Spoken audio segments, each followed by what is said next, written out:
Aloha and good evening to everyone from the spectacular Fiordland National Park in New Zealand. How is everyone today? Would you like to say something to the group pair?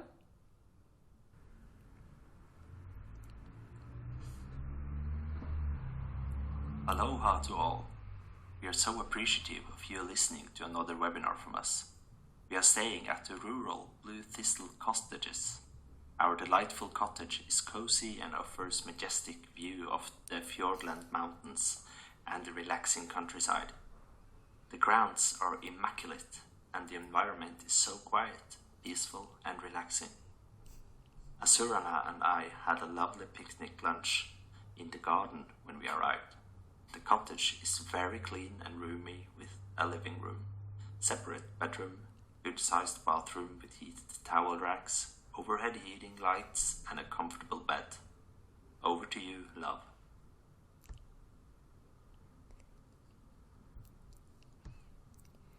We thank you for joining us. We have many things to talk to you today about altered states, and then we'll take you into some altered states that may be helpful to you.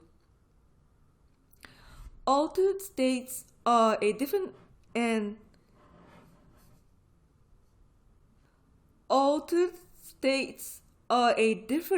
flux that your cortex goes into when you choose for it. Some of you naturally go into altered states and synergize yourself maybe against a natural world dream stream that has been here for you either since you were little or perhaps that you opened up to in your body with the Dreamtime Ascension School or DAS of Natural World Focus. There are 3 that had natural world altered states to go into. One is zebra, the other is elephant, and the third is eagle. With eagle, you would soar the mid-heavens with itself to understand a bigger picture of the vision of who you are, where you're going, or what you're doing ahead, and you would synergize to the sky of yourself. Elephant is about the big load of something huge in common with your family or your lover or somebody you're having a fight with or whatever was going on, like get a grip, figure out your karma and forgive. So elephant is an altered state for forgiveness. Sometimes you would roam the tundra with elephant in a way that is very beautiful in a source space of its own and learn to forgive big because that is elephant's role as altered state keeper for Shatar. It is for Shatar dreaming, so it's human oriented because nature in and of itself really doesn't have a language or a mind that can understand language. They feel, but they don't have a mind. So they are heart space based and not necessarily anything else, which is why these kids that love really deeply can go play with the lions in Africa and they never hurt them because they feel the love and they don't injure. There were amazing pictures on the BBC of these leopards that came in and hugged the man in the park because they felt the love. Whatever it is, nature only responds to love. So Shatar built nature planes that were human-oriented to teach you about natural world love and oneness and wholeness and all that. Zebra is about oneness and wholeness, and you ride or gallop the tundra into a space where you could be a part of a herd. And in herd mentality, you're one with all that surround you. Often, at the end of the altered states, the zebra forms a ring around you and then gallop around you for a time, and then gallop off into the sunset.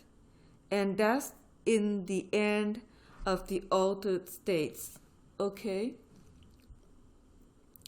Most of you that attuned to nature and felt a deep kindred spirit with it may have received all three of those programs for altered states with zebra, elephant, and eagle.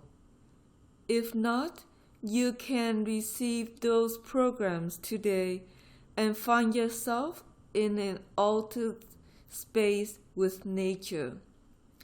Maybe that's useful or helpful to rekindle if you still have the program there, but it's kind of forgotten about it through time. The kingdoms are still Shatar's systems, but the program inaugurates a parallel reality that still exists. So you can go and participate with that and perhaps feel something else about yourself and about everything else that you're trying to understand within. But altered states that are self-realization oriented or ananda formatted primarily because Ananda and many other yogis long come and gone, including Ramta, attuned to self-realization ordering of Egyptian plains that were here since perhaps 5,000 years, perhaps less. We're not going to use those altered states as much today because they're fanning or folding due to changes upon the planet. So the altered states we're bringing in a more castaneda which have to do with nature also.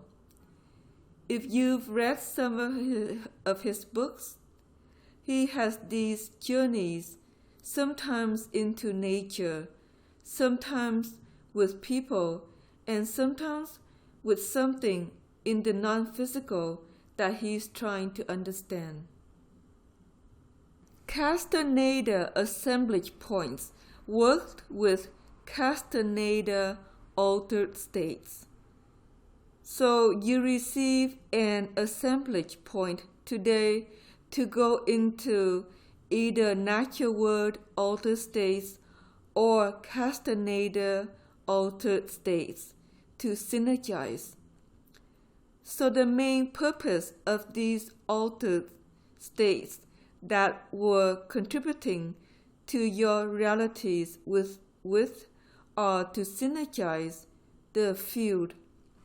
Some of you were very gifted at synergy, but there are always those hiccups in any day or week of life where suddenly you're tired and suddenly life isn't flowing exactly the way it used to, and maybe you go rest a lot. The need to rest a lot could be that the body is regrowing, because sometimes that happens. And if you're producing a lot of human growth hormone, the need to rest can be amplified, just like a growing child who are suddenly sleeping 10 or 12 hours a night when you don't need to get up. When you get up and feel like you're dragging, that's a sign of cellular tiredness, and cellular tiredness is any time we have to revive or regrow the body. Sometimes in light and certain octaves you need to do that, and synergizing will help at times of biological regrowth, so you have more stamina or more energy to go fulfill upon your day-to-day world. It's not that the body desynergizes, it goes into a metamorphosis condition where it's trying to put all of its energy into getting your cells to grow. And that usually happens about once a year for about a month. If it happens to be in a month you have a holiday, you're probably a lot better for it. But usually that doesn't work out with the current workscape of humanity. So in that month, if you fast more and do more fluids and more smoothies and more soups, you will actually have more energy, because the body doesn't have to put energy towards digesting your meals. You don't need to be hungry if you use protein powders or do soups quite elegantly in the evening, and make sure to add tofu or soy milk to have enough protein, and then that time period will be overcome in about 30 days, and you'll be better on solid foods again. Even when the body's in a major growth cycle, synergizing is easier when you don't eat solids. It's just easier on fluids because there's more light that can go into the state of synergy that you're trying to accomplish. When the body's regrowing itself, all the light is going into the cells to get them to respond. And that's a natural biological state that everybody goes through once to twice a year. When all the lights are going into the cells, it has a hard time synergizing outside into the world, because synergy is a state that you foster both within and without to connect to the oneness of the natural world tundra, and then the light flows from nature into you to energize your cells and your transfusion and your biological absolute aptitude to motion light wave synergy. We're going to explain synergy in the meditation part of this webinar so that you can have a visual context to go into if you need to. It's a good thing to remember how to synergize if you're tired in particular, and to go through the motions visually, because as you visualize the light, it does remove that. Synergy is a state of figure eights that grow in between the left and right sides of the body, but then grow outward toward key juncture points into nature, and the flow of light is then in and out and through. So it's in you and it's out to nature and then it's through. It's in and out and through, in and out and through, and then suddenly you charge up your pulse points. So I'll explain pulse points. Pulse points are in your foundry to charge up your meridians.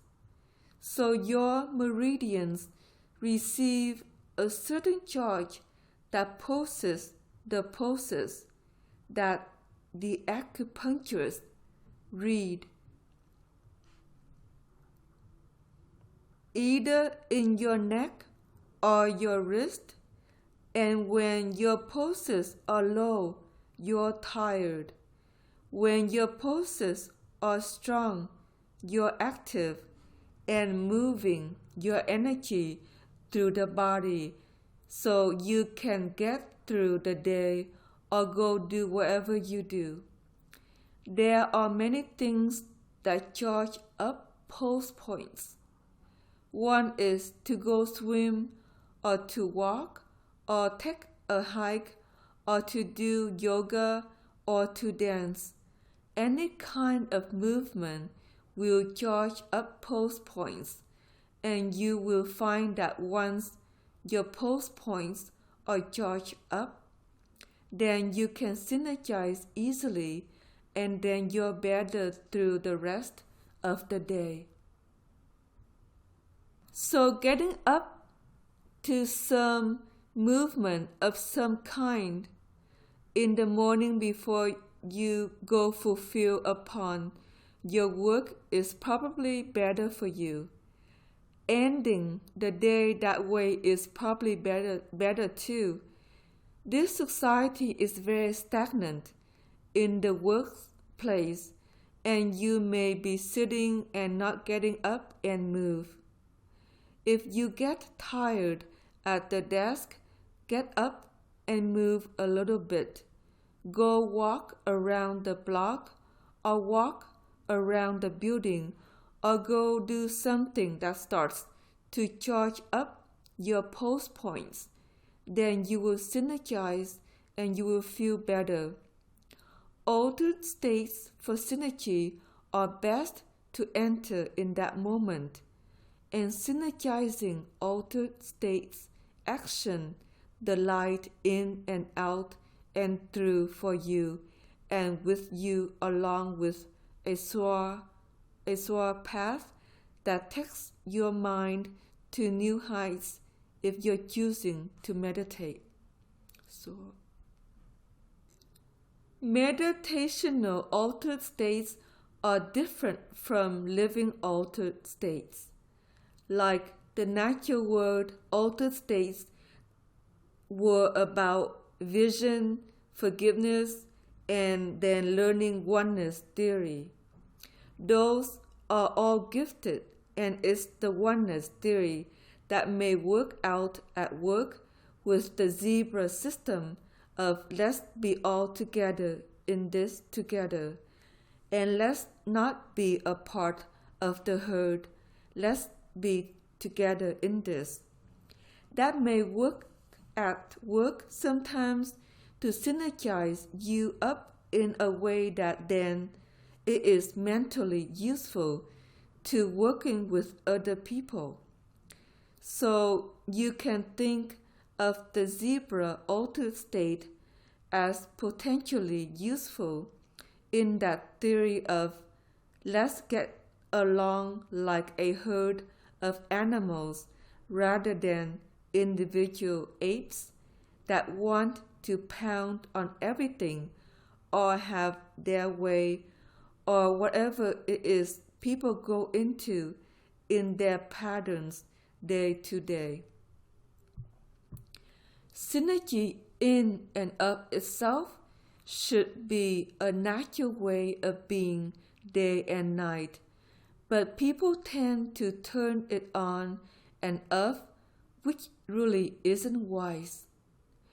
A dysenergized state may cause you to sleep really heavy, but it's not wise to turn it off because the body gets less light infused as a result. So learning to turn it on is a very useful thing to do. Pear notices many things about that. The swim will help it energize itself and energize his pulse points, but so will the little RSG radionic device that some of you have to charge the blood and the nerves with 100 Hz algorithm of radionics. The 100 Hz will cause you to synergize your nerves because sometimes the nerves get left out of the synergy system. So you synergize the bones mostly, but not the nerves. But the spine can get weary or tired, and if you have a tendency to have shorts in the spine, then you're going to be tired anyway, perhaps by the end of the day or late afternoon at work. And then if you have the RSG radionic device, you could pose it up and be better through your night time. If you get out and have some exercise, the same is true. But if the spine is weak, it's a sign that the spine needs to renew and revive too. And once your body grows into a human growth hormone time period, it will try to revive the spine, some because that's the seat of your energy levels, and that's a seat of your synergy. So remember to synergize the spine, each vertebrae, and we'll go into that some during meditation time. You may find that the light will charge the spine, and then you're less tired or less hysterical or anxious because sometimes a loss of synergy in a part of the field can cause anxiety. So if you get it all evened out and get synergized up from head to toe and out into nature, then whatever is making you confused can simply left off and go somewhere else, and then we know that you transfuse with others. In transfusing emotionally light with others, you have a tendency to feel their emotional charges too. And so when that's true, that's very difficult because the emotions of the person sharing your office space or whatever it is may corrode you if they're having an anxious motion in their life. That can be true for a boss or anybody that has authority in the company.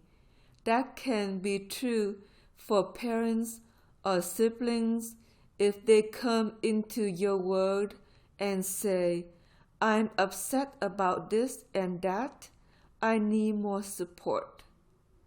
The next thing you know, you're feeling all their emotions, and sometimes it will keep you up at night because you can't disconnect from their strife, and a good altered state of synergy will let you synergize in and out and through you and not them, allowing you space to let go of their emotional charge or their word so you can be in your own world. Synergy often breaks when you feel the emotional charge of others. Why is that so? Well, that's the nature of light that isn't yours. So let's just imagine you're running your light as you should, and it's only you, and you feel good, and you've had a nice walk, and you've come home, and it's Sunday evening, and suddenly the phone rings. It's your mother, and she's all upset about your brother or sister or someone else, and she's hyper intense about whatever it is going on in her, and she talks and talks and talks and talks. You try to soothe her some, or maybe you hang up. But whatever it is, the relay of her light to your light causes your light to scramble because she's in an emotional huff about something. Light goes in weird directions when somebody is in emotional huff and charges at you. And people in this society really like to charge at each other out of anger or upset. When they charge, you can just imagine it's like the horse leaping at you in light, and suddenly you're like frizzled. You're actually frizzled, and you go, "What the heck just hit me?" They may not say anything to you, which is even more weird because they're upset, but they're one of those that sit on their upset and don't say anything. But they charge you nonetheless, and then you're sitting there either next to them or in the auditorium with them or at a family brunch or in some other circumstance, and suddenly you're all like frizzled in your light and your synergy falls away. The best thing you can do is take a deep breath when you're through and get into a position where you can enter an altered state, synergize up again, and then you will discharge what charged at you emotionally in light. In other societies, and Atlantis was kind of a funny one that way, they drug people to keep them from charging each other, and marijuana that was distilled and derived into a pill was their happy pill.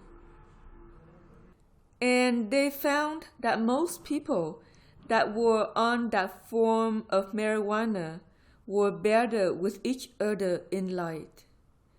They didn't charge each other, and then people were less disturbed, and they could sway together and harmonize and all these things.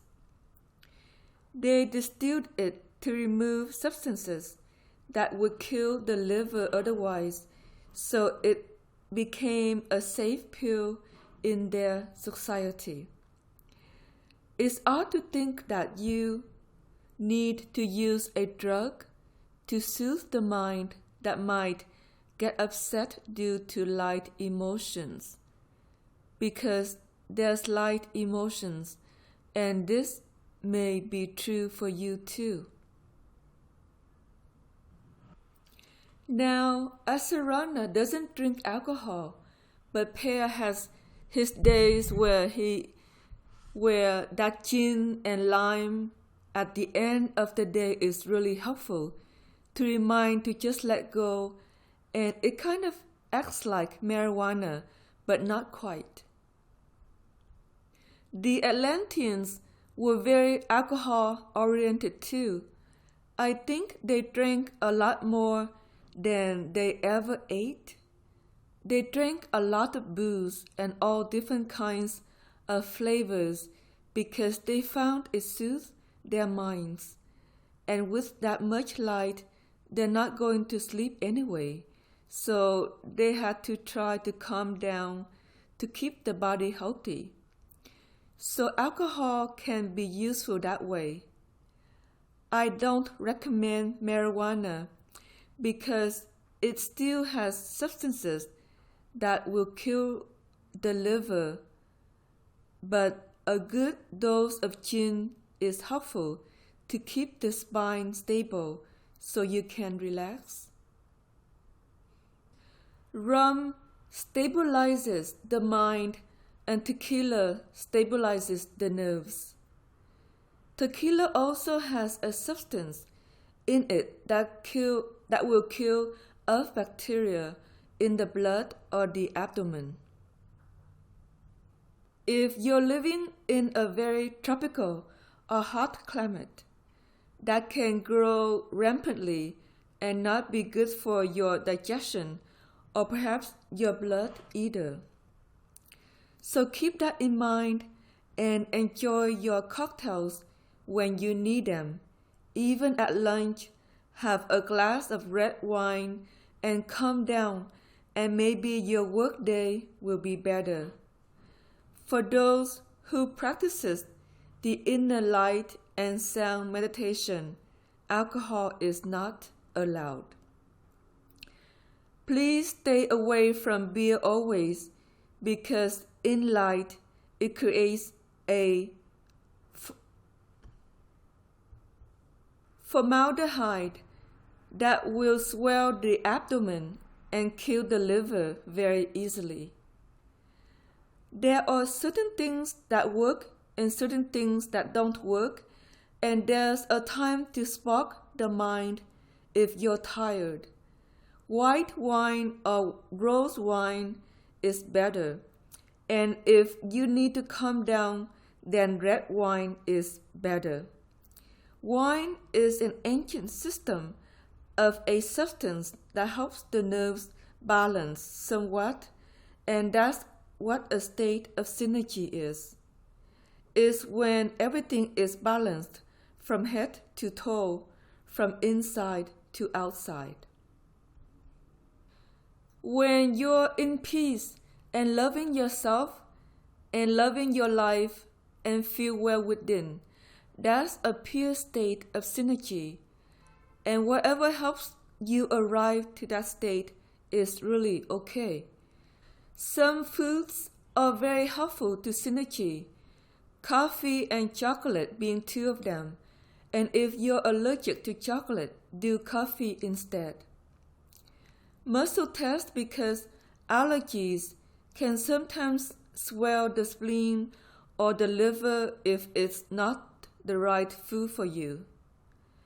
The other thing that's very useful for a state of synergy is coconut flesh or coconut milk or anything with coconut in it, because coconut is like a tree of synergy. You wonder why Asur'Ana loved living in the tropics where there was lots of palm trees, and she just kind of soar and sway and synergize into them and calm down over any kind of upset that would happen, because that's the gift of the palm trees. Now, each of you live in a unique region. Some of you live near the sea enough. Some of you live near the mountains enough. Some of you may live near some palm trees, and some of you may live near cactus. Wherever it is, synergy occurs through the mountains or the rocks under the land if you don't have a mountain range near you. Cactus, palm trees, or water such as lakes and rivers can synergize you too.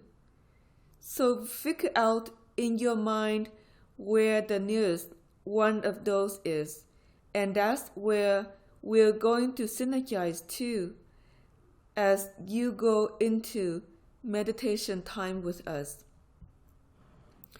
Love is always the point of synergy. When you love, you synergize, and when you synergize, then you soar. And when you soar, you understand yourself differently or better than you thought you could before.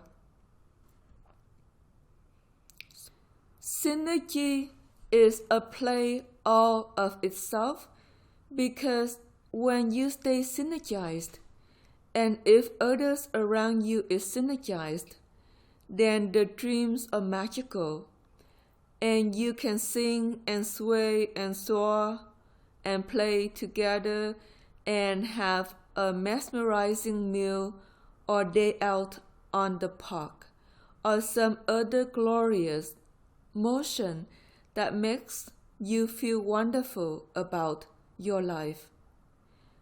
That's what a true state of synergy causes when others are capable of synergizing too.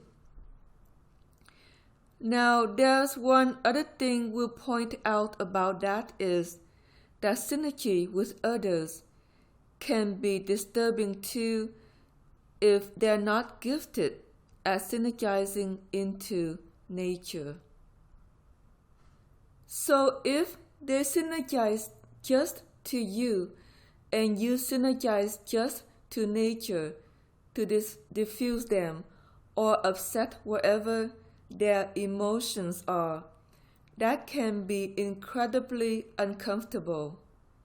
So be aware to synergize with people who synergize to nature too, or help teach them that and dreaming in your world with them so that they can learn another way to be that's calmer and more practical to light. Because if you tried to synergize to the high rises or something else, it's not going to do you any good because the light is very, very fierce. Some do this in this time period, and it's going to be very much a cooked body that ends up as a result of synergizing big transfusion systems that molder not a light that's gentle or sweet, and natural world sweetness is always there in altered states. To be sweet as you synergize to be one with the trees. Now, for those of you in Australia, you can synergize to the gum trees in addition to the ocean or the ferns. Some people live near woods that have a lot of fern, so you can synergize into the ferns in addition to the rocks and the mountains or the granite nearby. We're going to go into our meditation now, but this gives you an idea of what we're focusing on. Please close your eyes, sit back and rest. If you wish, you can play some beautiful music in the background as we do this together and synergize into the oneness and the wholeness of all that is, because that's the real point of synergy. There is something that's one and whole and beautiful to participate in, where you no longer feel lost, you no longer feel afraid, you no longer feel like you don't know who you are, where you're going ahead, where you can interpret your world differently in order to find an angle of forgiveness that allows you to let go of the ones disturbing you so you can grow more towards peace. And that's about synergy with all that is, and that's where we're going to take you on this flight of our meditation today. We love you and bless you. Okay, I'd like you, if you could, to have your feet on the ground right now and not up in the air on the couch. And this is just to give you a point of reference of synergy. So sit up for a moment, and as we get going, if you want to, put your feet back or recline your legs up. That's okay too, because sometimes blood flows better that way. But you may find that if you fall asleep during these meditations, that if you keep your feet planted on the ground, you stay awake more easily to hear all of it as you wish to. It's only because when you're upright, there's a tendency to pose your pose points to keep your mind active so you can think straight and stay awake. When you put your feet up, then sometimes the pose points shut off and then you fall asleep as we meditate together and through these odysseys of what you might call lucid dreaming. Lucid dreaming is visual, and if you have your third eye open, you will perceive a vision of this meditation as we go through a state of synergy. So let's open up the screens in front of our forehead to see what we can see. And as you close your eyes, let yourself see whatever it can see about what we're speaking about as we go into our altered states of synergy. We're going to take you through the altered states of the natural world, and they will kind of end our experience today as they're very beautiful to soar with always. So in this moment, we're going to enter an altered state just to synergize the light motions of your field with nature. So we'll call it a synergy altered state. As you sit, I want you to place your palms on your trees or your thighs and sit back and close your eyes. I want you to take a deep breath, and we're going to begin to synergize, and we're going to begin by synergizing your body. These are figure eights that form between your big toes and each toe in your feet. It forms between your ankles. It forms between your knees and your hips. It forms in the navel area, and it forms in the heart area. It forms between each finger on your hand. So the thumb synergizes in figure eights together, and so does each finger. Then there's little tiny figure eights that form all in each vertebrae, all the way up from the sacrum to the neck, and then there is a synergy between the left and the right cortex of a figure eight like motion that mold us in that direction too. Now, in this system of synergy, first you synergize up in you. This is important to allow the pulse points to charge your meridians at the same time, because as you synergize, you pulse up to have more life in the body, or more light in your spine, and more light in your mind, so you can think straight. Let's take another deep breath, and now you're going to notice something else. You're going to notice that one side of your body has less light than the other, okay? And it will be either the right or the left side.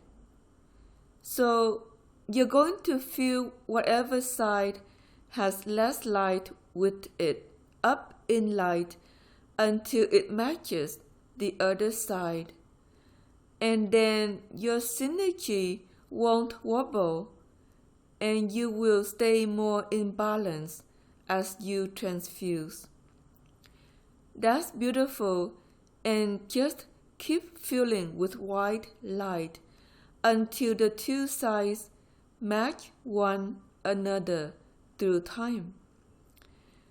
Now you may feel kind of a sigh of relief, but I want you to look at what parts of the body have a hard time forming a figure eight. Is it your toes? Is it your ankles, or your knees, or your hips? Is it your navel area, or your shoulders? Is it the neck or the head? Is it the fingers, the elbows, and the hands? Or is it also your mind? Where are you having a hard time forming your figure eights? I want you to charge it up until they grow and grow and grow to be in full formation and flight of you. As you focus on them, wherever is dim or not motioning will grow until it's even throughout the body.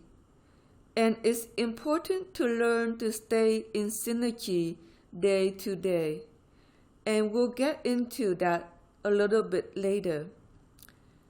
Let's take another deep breath. Now, you never synergize down to the aurora or up to your higher self, or any that doesn't work in light. The higher self of you and your Tao descends, and your Dao arises out of your foundry to be with you, and that's all. So it's very different than the old thinking or grounding and all that stuff that we learned in the early days of DAS and Shatar fables of anchoring in sound. Now we're going to take your synergy from the hips and form it out into nature. And it's either into a lake, an ocean, a mountain, cactus, or ferns. Then we'll do that from the midriff. We'll do that from the shoulders. We'll do that from the cortex. And we'll do it from the ankles and the knees. So you form figure eights all the way out into nature. Let's take another deep breath, and now you can diffuse or release what's troubling you. That's important to do probably at least twice a day. perhaps in the morning before you go to work, and in the evening as you get home. You can synergize as you walk. You don't have to sit still, but sometimes you need to introspect inwardly, and that's when it's nice to sit and do this before you start your meditation. Now there's another formation that can charge the spine. It's like a swing that charges up against a major gate in your region and then swings back, and perhaps your spine with great white light. We set up a system with the Taos that are working with us like this. So let's charge up your spine now and see if your mind doesn't spark a little bit more evenly, or you feel a little bit better about your day or evening ahead. Now there's 3 things I can tell you about this synergy altered state that surrounds you. It is another word and is filled with figure 8s in light.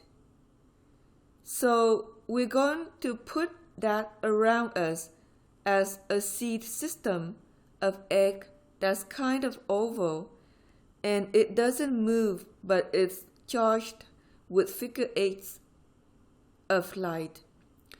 And this allows your synergy to be more balanced both inside and out, because as you connect to nature, light is going to flow back. If you're in Australia, you can also connect to the gum trees as the light flows back.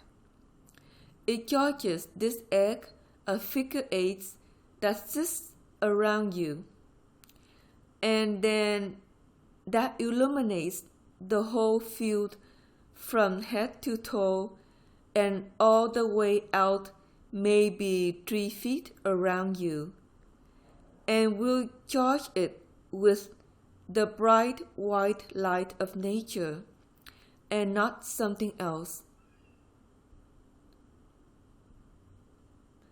And intend to purify as we synergize in the land of synergy of the canyons of our heart, or the lakes of our heart, or the seas of our heart, or the gum trees of our heart, or wherever you're planting yourself, the mountains of our heart. Lava rock will also synergize. So if you're on the lava bed, you can synergize into the lava rock as well. Often lava rock, like in Hawaii, also grow ferns, so that's kind of convenient too.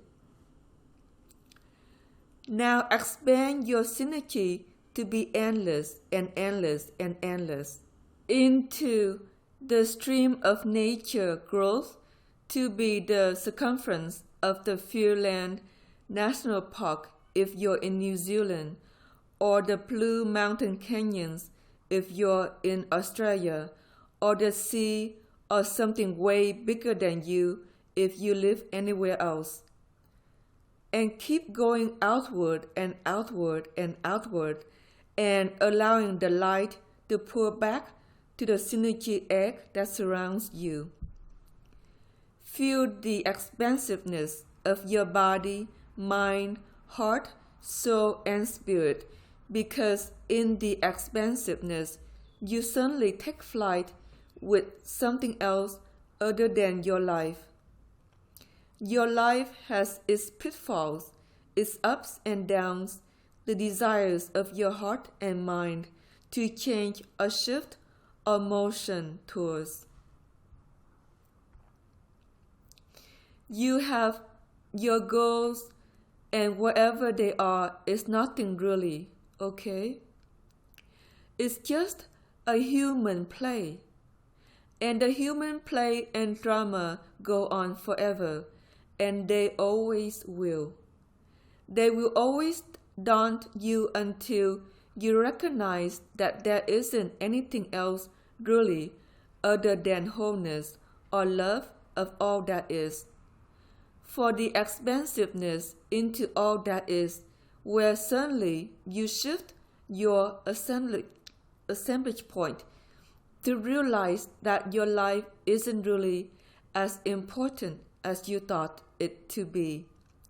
Because it's there and you think it's also important what you're working on or what you're feeling or what changes you have ahead. But in the truth of it all, it's always been there. There's been lots of lives and lots of plays by the billions and trillions and whatever, even on earth. There have been those that were caught in the same play as you, and does that mean the end to anything? It's just another play. It's just another story. It's just another script. It's just another somebody struggling with a partner or family member or their mastery or someone else in your life, your boss or your children or whatever it is. These scripts and these plays have been there for eternity, and they go round and round and round like a merry-go-round. So get off the merry-go-round emotionally, get off it in your life focus and expand. So take a few more deep breaths, inhaling and exhaling, and expand into the oneness or the wholeness or the natural world tundra of oneness or wholeness, and feel something else about who you are in the plot or the plight of your life. Does it really matter? Isn't it just another crusade or something on the merry-go-round of human interests? And if that's true, how do the other people that had your same problem diffuse it and carry on all the merrier, going in another direction, another flight path? Were they a gifted master and simply expanded beyond it and said, well, that's kind of stupid. I think I'll just let that go and move on from that partner that ails me or the person that drives me nuts or whatever it is that isn't right in my life. I'll give myself permission to expand out of my limitation and go in another direction and take flight into the synergy of me to what heals me or balances me or keeps me whole in myself rather than fragmented in the human jurisdiction of this oligarchy society. That's a sea blessing for you from the sea Dao, because she knows in her own way how hard this kind of reality is for most seas. You're beautiful to her, but the truth is that it's a very limited reality. But you can expand up out of it and soar into the canyons and the systems of this planet that understand oneness and wholeness, even if humans have fragmented into a lost state in which they need to hate and war on each other. Because they're confused and they don't remember wholeness theory at all. So synergy is a state of wholeness that's infinite, and you know the figure 8 is an infinity symbol that they have charged, perhaps from the time period of the Eye of Horus, which was the infinity of vision. In Atlantean systems, they didn't use the infinity, they used a triple sphere. So they had 3 loops. If you're capable of creating a 3-loop synergy, do so now. Some are and some aren't. And it doesn't really matter because the same state of wholeness is what unfolds when you get it all to flower. So what happens inside your synergy egg is the heart and the mind have a space to begin to flower. And as you flower, you begin to feel your divine concepts of who you are beyond time, space, and matter. Because where realization takes you is to go beyond time and space and matter and see something else about yourself in relation to divine notions. There are 5 divine notions and 5 altered states we will go into. You may find that one of the altered states out of the 5 works better for you, or maybe 2, and then that's where you will go when you need to understand something else about yourself and about your own realities. Now we like you to release programming that doesn't allow you to enter altered states more graciously.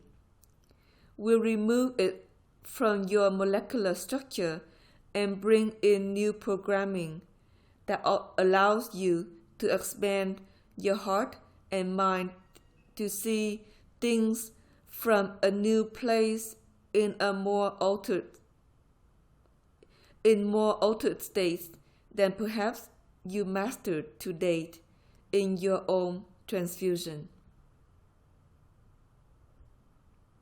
So the first altered state we're going to enter has one to do with non-divergence. Now this is an unusual concept, but sometimes people diverge into 2 to 4 directions. So you want to love in one direction and you want to judge in another. You want to care in one direction and you want to separate in another. So divergence is about opposites. Where do you in the physical need to love and go into the opposite? Or care and go into the opposite? Or find compassion and go into the opposite? Or find it's not transduction, but it's another way that says, I flip off my synergy and I flip it on again. So I'm doing an on-off circuit of synergy. This particular altered state allows you to transgress out of divergence where you stand in opposites in any given day. So say you synergize in the day, but you dis-synergize at night and sleep like a log. But that's not good for the body. So you look at in this altered state why you need to turn off your synergy at night and allow it to mend. So while we're in this altered state, let's release the programming that says you have to diverge in opposites in any given day and see if that helps you. Now, if it feels uncomfortable, we understand that there's something about it that may be true to you. So let the programming go that says you have to be in opposites in your wake world. This is about your waking world, and your nighttime life is a waking world too, and especially when you get up and down and can't sleep, that is a sign that your waking world may be diverged. So if you go into this particular altered state of non-divergence, you're in the opposites, and then you rest more graciously and sleep. Sometimes when thoughts go round and round and round, and you can't turn them off at night, it's a sign of opposites. You're okay in the day when you go to work and you're busy, but then all the things that you haven't addressed just been around in your mind at night. It's because you're in opposites between day and night.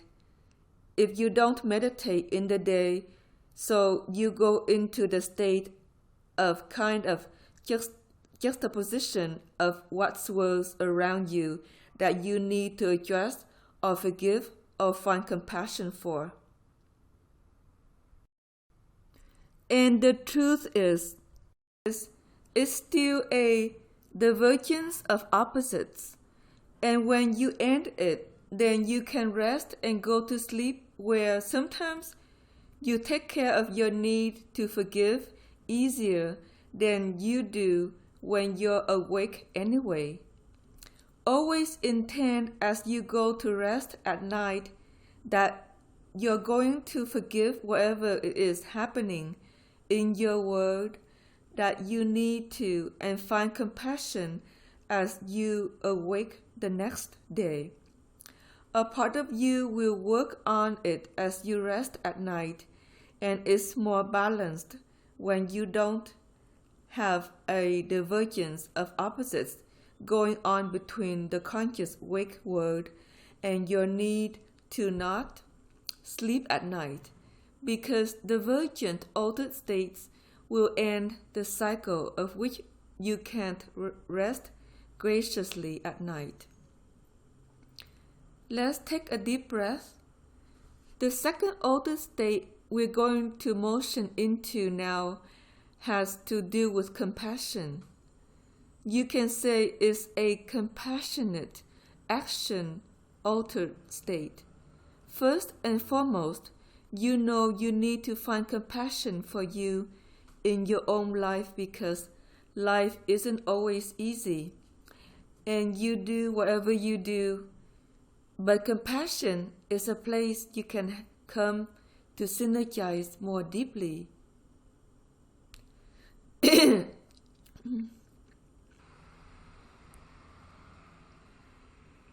Of the programming that says you can't find compassion for you, and fill it in with new systems that say compassion is maybe the foundation of my existence. Now, as I said, some of you are going to resonate with these altered states more than others. As you find the ones that are the most comfortable, then that's the ones that you're going to want to motion towards day to day. Asur'Ana is even noticing that the non-divergence one didn't harmonize with her, but compassion does. And that's just her nature to find balance through compassion. So in this altered state, you're going to understand three things. That compassion needs to be extended to you first. Compassion needs to be extended to your birth heritage, which is your family that raised you, because usually there is the most strife that allows programming that's negative to remain in your world, but then create strife as you dream in light with others. So let's find compassion for our birth family, and remove the programming that doesn't allow you to find an angle of understanding in which you can see their perspective and love them anyway in spite of whatever has irritated you through time. The second thing is that compassion needs to take flight, and when it takes flight, there is a blessing that sweeps up and cascades down in the hue of lavender. So compassion in this altered state of synergy is lavender, and you notice that the lavender will enter your figure eights or your triple circles or whatever you want to call them, and infuse it around you in your egg. The divergence is more of a white light action, so the anti-divergence is a bright white that helps you unify the opposites in you. The compassion altered state has to do with transformation too, but usually where you don't find compassion, you haven't transformed a part of you. We're so accustomed to looking at others and saying, they're really the problem of my life. And anything you look at and say that's a problem in your life is really a program in you. That's a problem for you.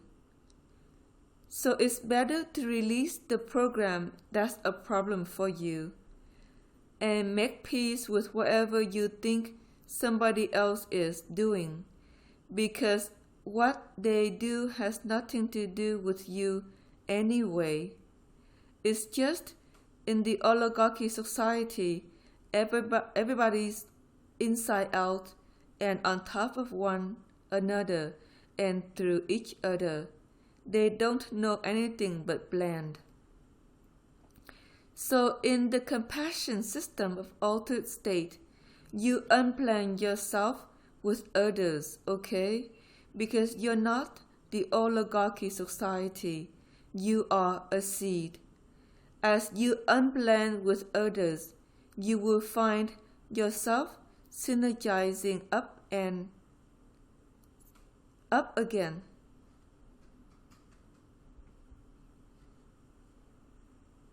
Is a factor in this of your own programming too, because you have programming to blend with others. So that's a good thing to release at this time of your need to blend with others, to know them or understand them or be with them or whatever it is. And so you let go of all the programs in your molecular structure that say, I need to blend and desynergize. And then in that, be agitated to a point, perhaps I can't find compassion for the circumstance that I'm in with someone that may not be even verbal or behavioral, and maybe just a light wave exchange you just really can't stand.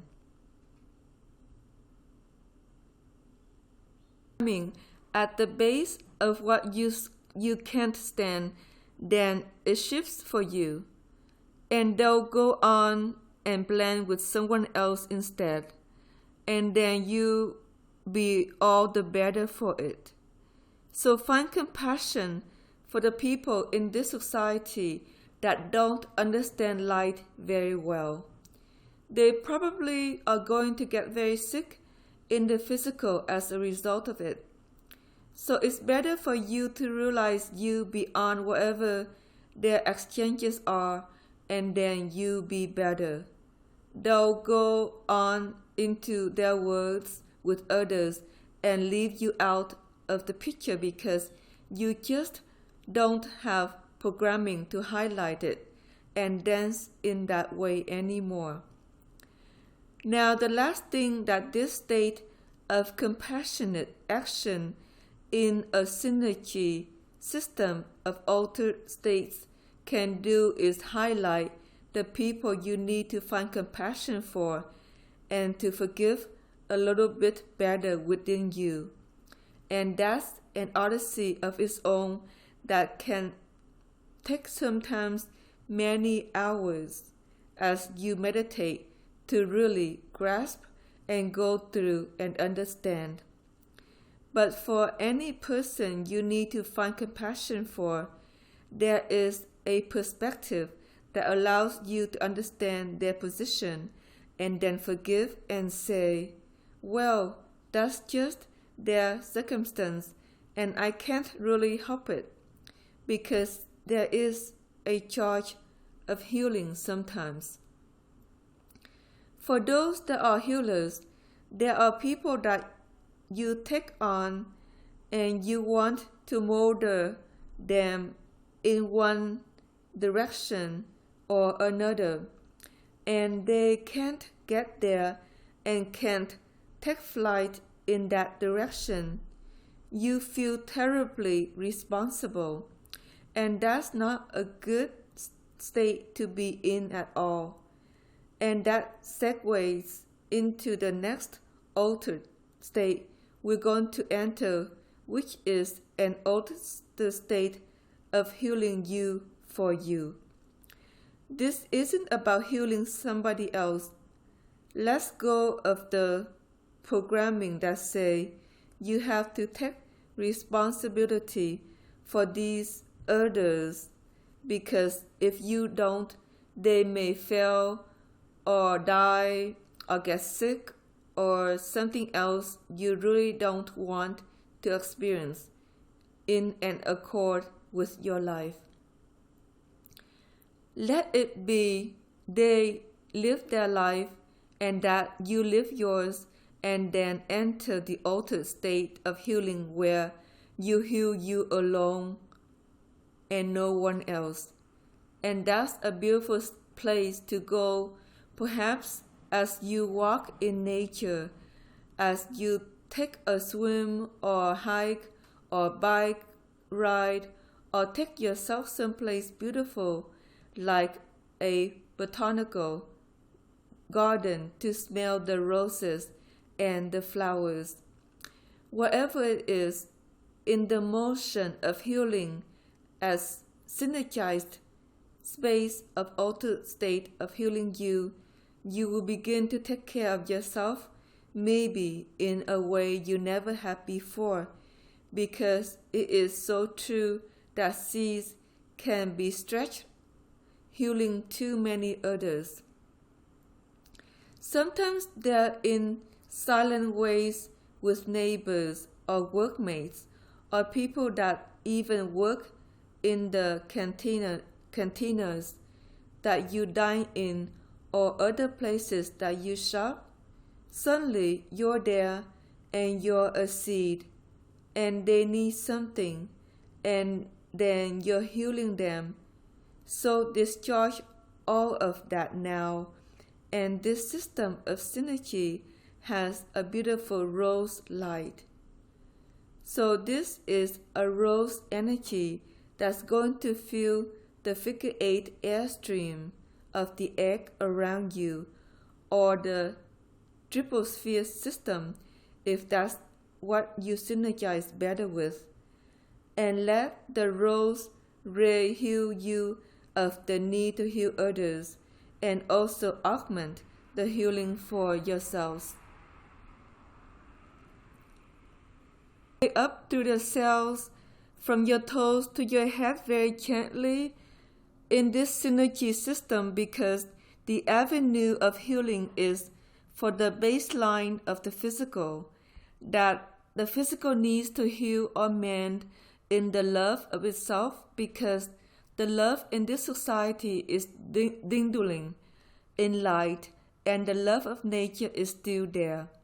But in the love of yourself and the love of your Dao and Tao, you find all the love you need to heal yourself of whatever is there that might lead to sickness or some other kind of problem in the body. If you're having aches or pains or problems somewhere, then add a fusion ball of rose light wherever you're hurting. This system of synergy of altered states allows you fusion spheres to warm up parts of the body that perhaps aren't well, allow them to go where they're needed, and allow the Tao to direct it, as that will help you feel a state of synergy, of healing, in the love of you as a beautiful star seed that incarnate on this planet. Love is a system of motion of the cells always. When people get ill, they lose their cellular love in certain parts of the body or sometimes the whole body. And cellular love is a charge of light that's rose. Cellular love can heal many things, as Asur'Ana discovered in her light infusions over the years, that people reverse diseases in many ways that aided them in the continuation of their life in the rose ray provided that time by Babaji.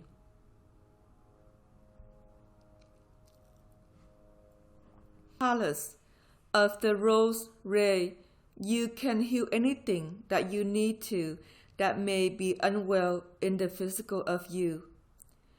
And so let's take another deep breath and let's release the programming that says you have to grow diseased in this body of yours instead of into health until you're through with this lifespan of yours.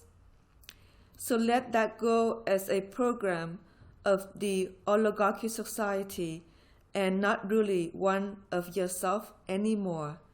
Okay? Now we're going to motion on to the fourth pattern, and it's love.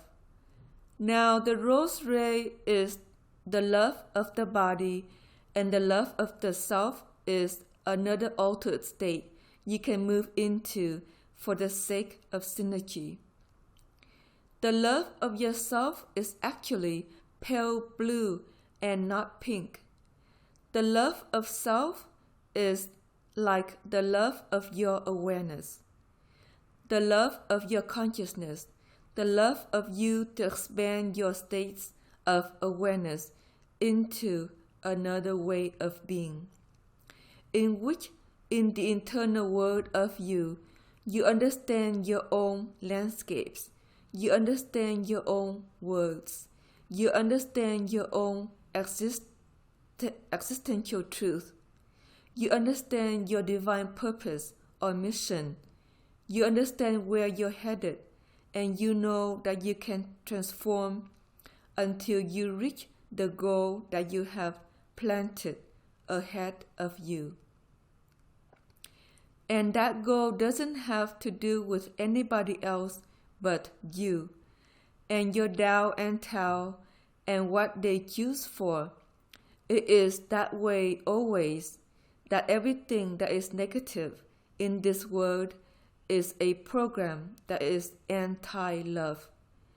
And that's a sick thing to say, but the society is filled with anti-love programming, and you received it from the day you were born, and you discharge a lot of it as you learn to forgive on your spiritual path.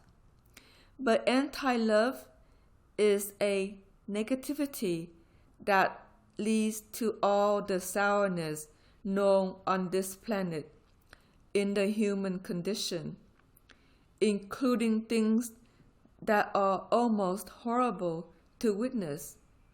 They are so ugly, and that's a very sad thing to say, that there's sour program, and there's a sourness in you, and in this altered state, you can begin to tune up the bones of you. The bones hold a sound that is either major or minor. When they go into minor sounds, there's a flavor of depression that can haunt you. When you're in major key sounds of your natural rhythm of music, then you tune up, then you percolate in new directions, and you find your way in the love of you. The love of you is a melody that you also play often around you, and it sings a song of who you are and where you're headed and what's beautiful to you about life with your Dao and Tao. Sometimes the song gets desynergized, and as you come into this love-altered state, you can synergize the music of your field back together so that it surrounds you in the ray of pale blue, which balances the ratios of light and sound. Most sound and light tinkles like bells or flutes and isn't so much got a bass, except for maybe an oboe, but it is a melody that is enchanting, and sometimes it is like a lullaby. As you allow yourself to sing the lullaby in the love-altered state, you will find a way to caress yourself to be more beautiful in who you are and what you're trying to dream in this life of yours. In the love-altered state, you heal the self of you, whereas in the love of the body, you heal the biological symptoms of disease. So it's a different kind of love because it is more external, causing the realities of you that are ill to depart. And there are lots of ill realities in this society, and many of you may find as you take time to meditate or swim or do yoga that you suddenly shift realities into something that's well or divine, and then you're better. And in this altered state of love of self, you let go of the ill realities of others, or of the buildings you live in, or the places you frequent that can suddenly surround you as you motion light. The old realities abound in the society, and sometimes they're hospitals or tourist ghettos or dark places that gather in the corners of the streets. Usually the grand resorts have a beautiful reality of people when they travel there, and sometimes that's a good place to go to, like let go of the sick realities accumulated over the work week or in some exchange that's very negative in your life.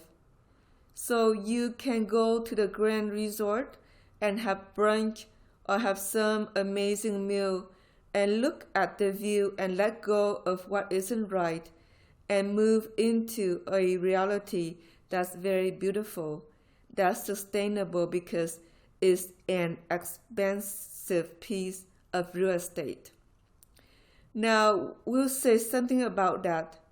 Expensive regions and expensive pieces of real estate foster better dreams overall. Asur'Ana learned this when she moved to Kapa'a. Kauai was a very wealthy region, and there's an amazing beachfront resort situated along a secluded beach on Kauai's Royal Coconut Coast, and she realized that she was better there sometimes after her travels, just settling in there because her reality would shift from whatever was disturbing her to something beautiful again. So finding resorts or places that have beautiful realities is not uncommon for self-realizing humans, because you need to feel nurtured in whatever that you do in this life of yours. But in the state of love of yourself,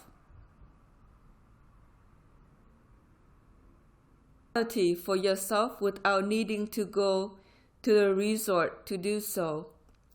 This reality may work out very well to enter as an altered state as you exercise. As often you exercise to shift your realities, and you shift your assemblage point into, okay, I'm going to climb this mountain, swim today, or ride my bike, or do whatever I do, and all the realities of the work week kind of ruffle up, and suddenly you're better, and you feel more whole and more in yourself, and that's because you're taking care of yourself in another way that you're accustomed to. But an altered state can work without the need to get on the bike at all if you're in transit to the airport or going someplace different. You can enter this state and feel better about yourself all the way through your experience of that journey. The altered state of love is also about the caress of spirit for the physical. So in this altered state, the angels caress the body and tell you that they love the body, that they love the spirit of you, and they love the soul of you, and they love the self of you that's trying to understand your word enough to forgive and find compassion for each that you know on a path of mastery into self-realization, which is a rare journey on this planet nowadays. And so that's where the altered state of love of self can take you. Let's take another deep breath. Now we're going to journey into the altered state of transfigurative action. In the state of transfigurative action, you will find a rainbow of colors to paint your world within. In transfigurative action, you want to go into an altered state where you discharge the deformative action that could be thrown on you as you engage with others in this world of light. People like to disfigure one another, and that's kind of a graciosity of this society. And if you're used to disfiguring, you really need to get over it as a seed, because it can lead to deformities in the skin or the body through time if you don't let go of the disfigurative action of others or of yourself. It's hard to understand, but sometimes in the divergence of ourselves, if you don't like somebody, you want to disfigure them ugly because you don't like them. I suggest that you get over that pattern and deprogram yourself of the need to disfigure or the need to be disfigured ever, because the whole point of light is to paint your world beautiful and paint the world of each beautiful. If you're a master transfigurer, you repaint their world and then it becomes something else next to you, or working with you, or dancing with you in whatever way they are to dance with. So you take your paint pots and first you paint yourself beautiful, and you may need certain colors more than others to ingratiate the body and your transfusion body with light of rainbow colors. Now, this is an unusual thing to think about, but when you're in a rainbow circumstance, often you feel more in balance. So let's start with painting yourself in a transfigurative action into a rainbow that's horizontal and wraps around the field, and they'll have all the colors of the rainbow. It would be pink, blue, yellow, orange, green, lavender, and magenta. So let's paint you in swirls all the way from the head all the way down around your feet and ankles in another egg of rainbow colors. Now, Asur'Ana knows about this in the octaves that you're transfusing through, because that's where she would go all the time in her concept of what she knew as synthesis. She would paint herself in rainbow swirls, and so would pair, and then they'd stay somehow in a place of balance that was quite phenomenally beautiful to synergize within. So in the rainbow tank of transfigurative action, you can be any color you need to be okay in this world, in this dream stream of yours. But when you paint the rainbow swirls from head to toe, it grows in other directions as you dream with others. They'll have a tendency to be drawn to you or really like you for your rainbow colors, may help them remember to run another ray that works better for their body, mind, or spirit. Whatever it is, try this particular altered state. What does it mean to be in rainbow colors?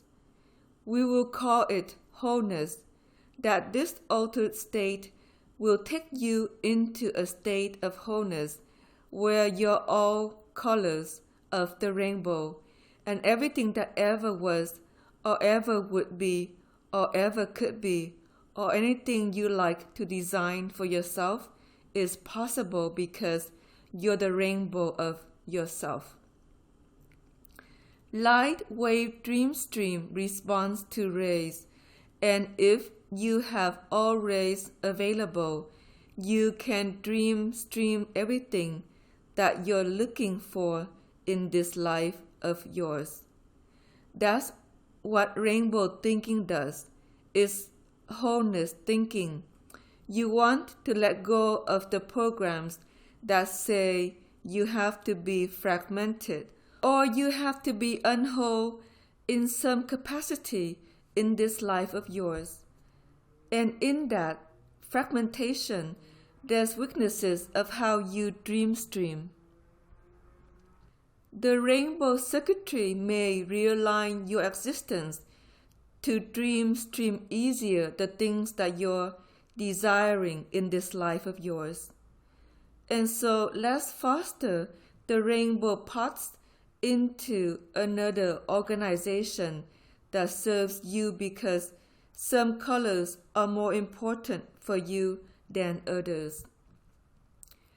So let the pots grow or shrink to be what's right for you as you paint your world. Then have a second set of pots where you paint the world of others. And if you're with somebody or people in your household, let's take the paintbrush and dip them in each color and paint the worlds around whoever you're living with or near, and allow them to grow into wholeness too along with you. And paint their world beautiful too because you're living with them. You wouldn't want to live next to ugliness, would you? Paint their world beautiful and you be beautiful with them too. In the swirls around you, they'll be in bandwidths of different size because maybe you need more turquoise or more green or more blue than the yellow, orange, and red rays or magenta. Perhaps you need combinations of something to help heal the biological systems of you. So you may have your rainbow be painted in different bandwidths surround you that match where you need some healing that may also be for the physical to clear itself or heal itself for something else. Transfigurative action is meant to beautify, enlighten, and that's all. In an altered state of transfigurative action, you can paint yourself up beautiful before you walk out into the world to be with others, and much like a famous actress or a famous model or actor, and suddenly you're absolutely gorgeous and everybody responds to you that way because you've transfigured yourself beautiful in an altered state of yourself. Asur'Ana used to laugh because she'd be getting ready in the bathroom either before events or to go out and be with people, and Shakti would come in and say, "No, we need to flip your hair this way and that way. I'm going to transfigure you beautiful with you." There's a second level of transfigurative action that surrounds the physical. In the transfigurative action around the physical, the hair glows, the face is beautiful, the body is gorgeous in its clothes, the clothes dance in light, and they don't discharge in darkness. And the shoes fit just right so you can bounce along your path in light and not something else. And here is where we say to you that certain fabrics motion light and others don't. Generally, natural fabrics will motion light, but some clothes are enchanted with very big darkness. And if you want to transfigure beautiful, you have to make sure that the clothing you wear glistens in light, and if it doesn't, get rid of it and find something else that does. And muscle test, because sometimes it's deceiving on that in the boutiques, because the owners may be very good at making it look like illuminated when it really isn't. So when you transfigure in light, it's a head-to-toe action, and we have a system for you to work with some. And as you transfigure from head to toe, you may notice in the mirror that you glow. Sometimes the Transfigurative keys may add makeup if you're female. Your lips suddenly look cherry, and your eyelids look like they've got blue paint on them, and that's an amazing transfigurative action if you can actually see it in the physical. If you do, then understand that you're transfiguring yourself. Beautiful. Clothing that responds to light will shimmer, and it will also self-clean and deodorize as you wear it, which is kind of nice too. But the transfigurative action is also for the glory of the dance with others. Paint them beautiful to transfigure them beautiful all the way down to the skin of themselves, and let them glow next to you. Love them for whoever they are, within and without, and whatever life strife that they ever have, and see if that doesn't create a more beautiful world for you to dance within with others. Transfigurative synergy can also be about nature or your garden. You can transfigure your garden beautiful, and it will grow more bountifully for you. The trees will glisten and shimmer in your backyard. The valleys that you walk will look surreal and beautiful to your transfigurative nature. Let's put another set of pots that are mostly green and brown and the colors of the flowers. Transfigure your world beautiful as you adventure out into nature and create a surreal day for yourself in the park or out by the lake or wherever you may transit, and look at the world from a light point of view rather than a dark point of view. Some cities shimmer in light. Asur'Ana and Pear saw this in Hawaii, and they've noticed in Mesa where things are starting to shimmer in light. And it's not people painting the buildings, it really is just light refracting off of its paint or its architecture. But you can paint the building, so we'll give you another set of pots that will also include painting your own home. Paint the interior of your home beautiful and clean it with light. Have another set for the exterior and other buildings that you live around, and let them shimmer in transfigurative surreal realities that are beautiful to witness with your eyes and feel with your body. When everything glows in light, you feel better, and that's the point of transfigurative action.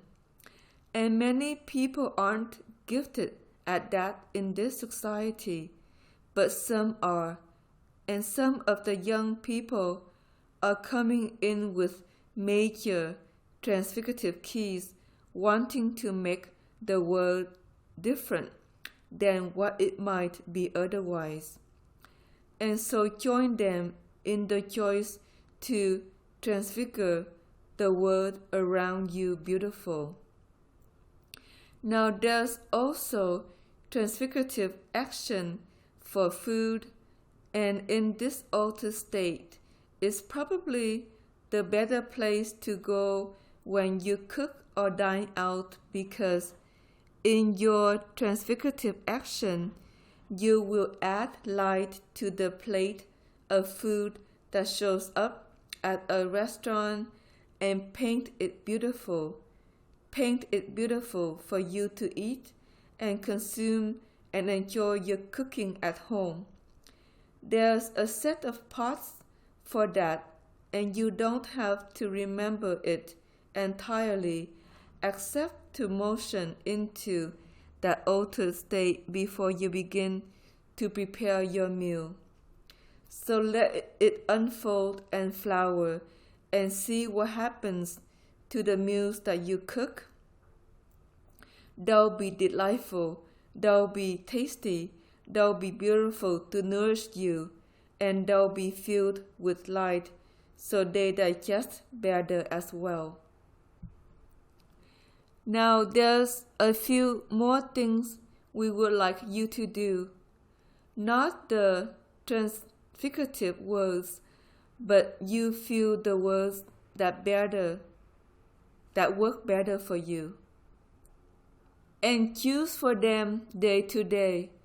But the natural world tundra escapes are also very beautiful to go into and altered states. But before we take you there, we want to motion you into an expansion of your mind. There is an altered state to expand your mind, and what happens is that the mind synergizes left and right in 4 different places in the cortex, and then out into nature, and then up into the lotus of your crown.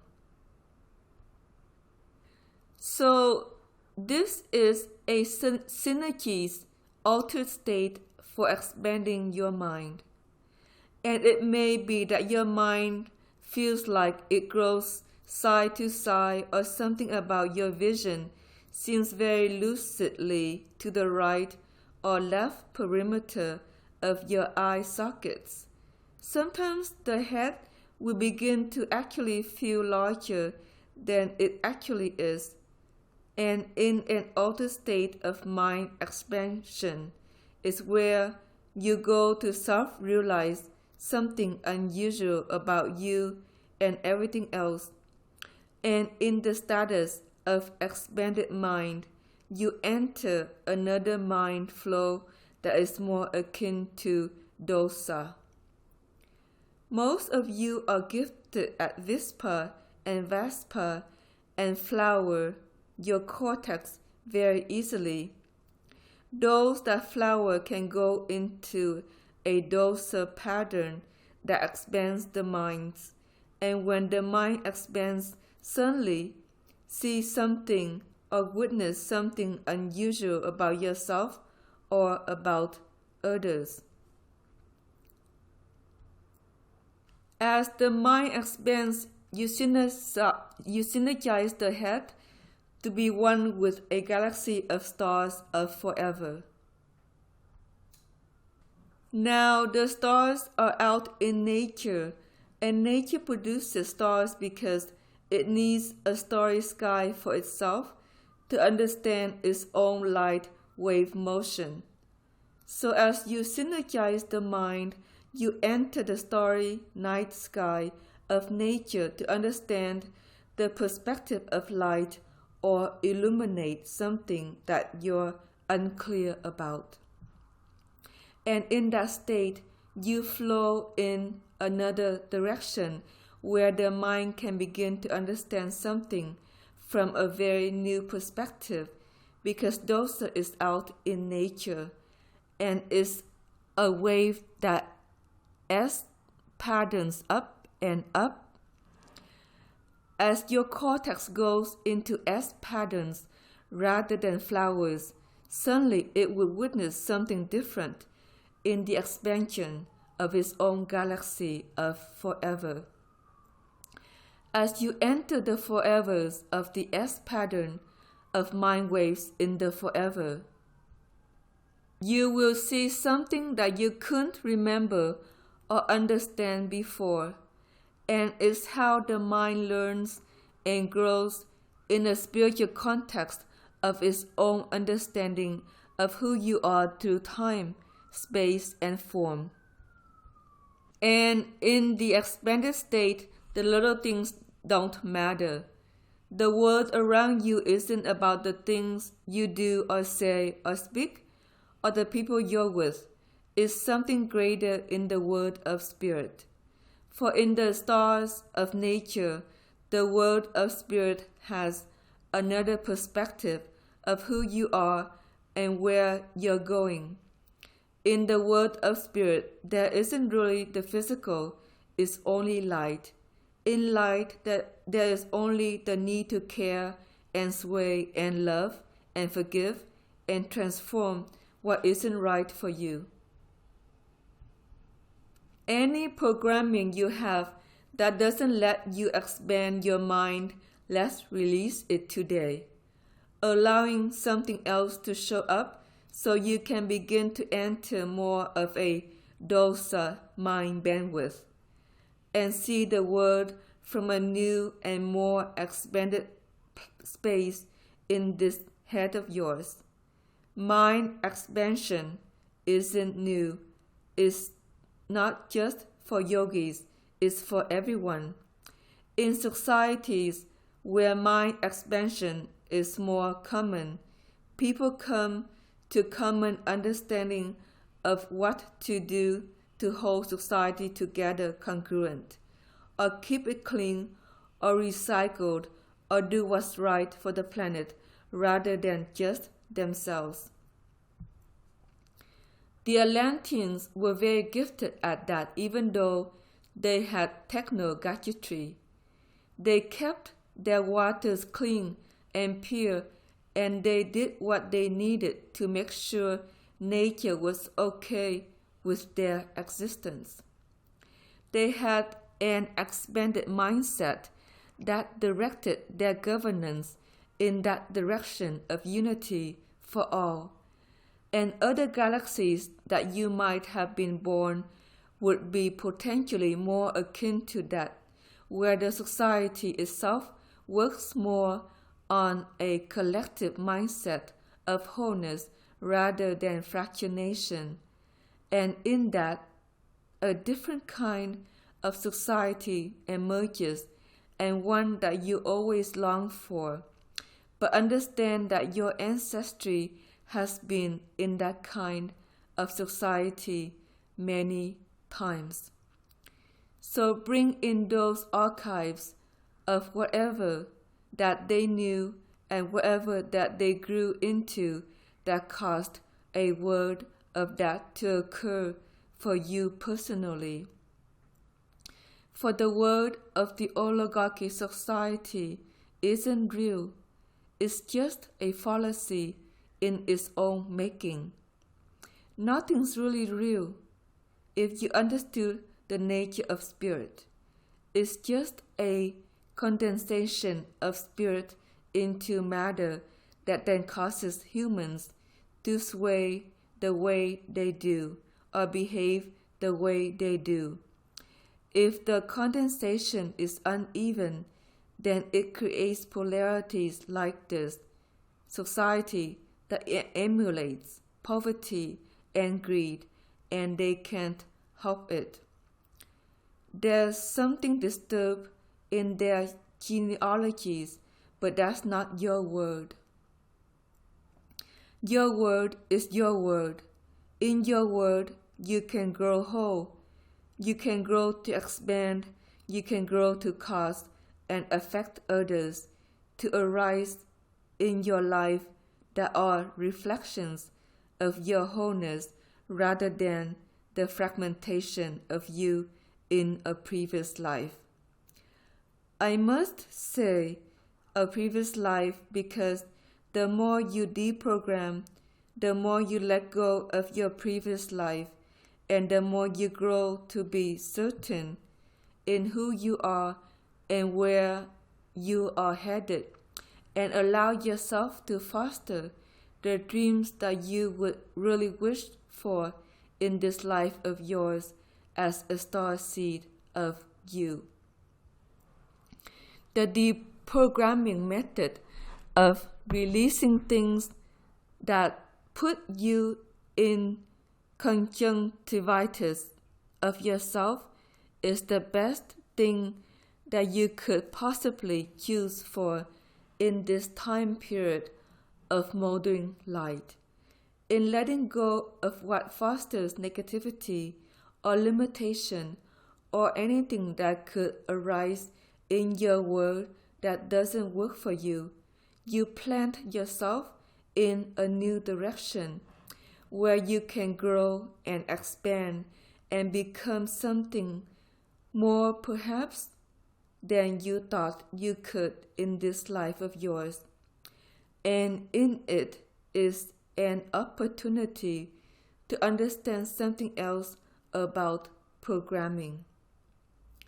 So we're going to let you continue to stay in the expanded mindset of the altered states reality as we talk about the nature of programming in general.